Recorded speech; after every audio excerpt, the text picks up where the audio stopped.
The morning fog lay thick over the ranch road, the kind that muffles sound and makes every shadow appear larger than life.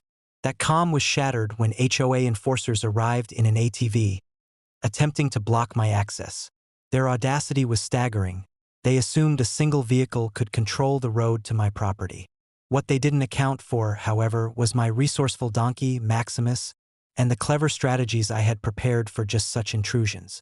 I was monitoring the driveway from the porch when the ATV arrived, blocking passage. Max growled at the intruders, nostrils flaring, his alertness a warning that any aggressive move would have consequences.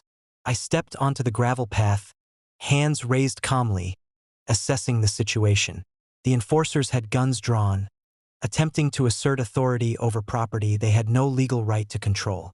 "Move your vehicle immediately," I called, my voice firm and authoritative.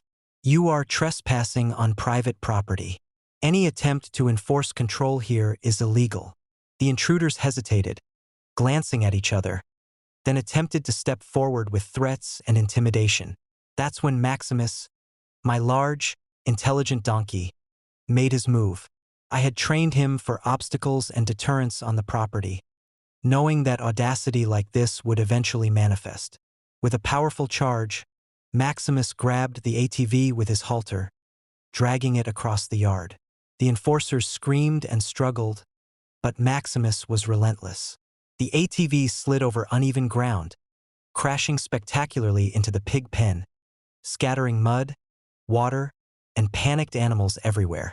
The pigs squealed, adding chaos to the scene, while the intruders scrambled to regain control. I stepped forward calmly, Max at my side, as the trespassers attempted to explain themselves. "This is private property. You have no authority here, no legal claim, and no right to block access.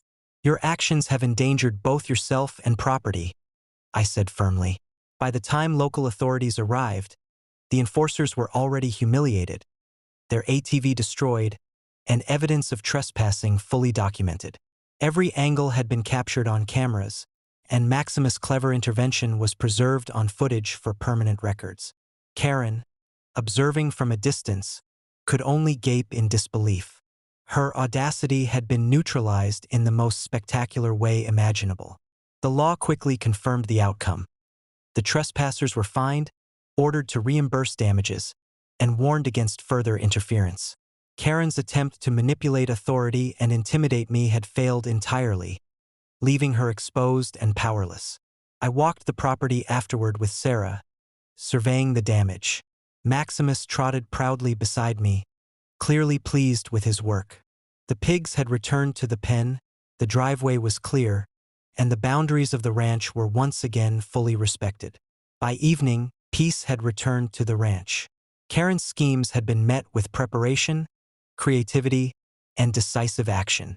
The lesson was clear: audacity, no matter how bold, cannot overcome intelligence, preparation, and unconventional defense.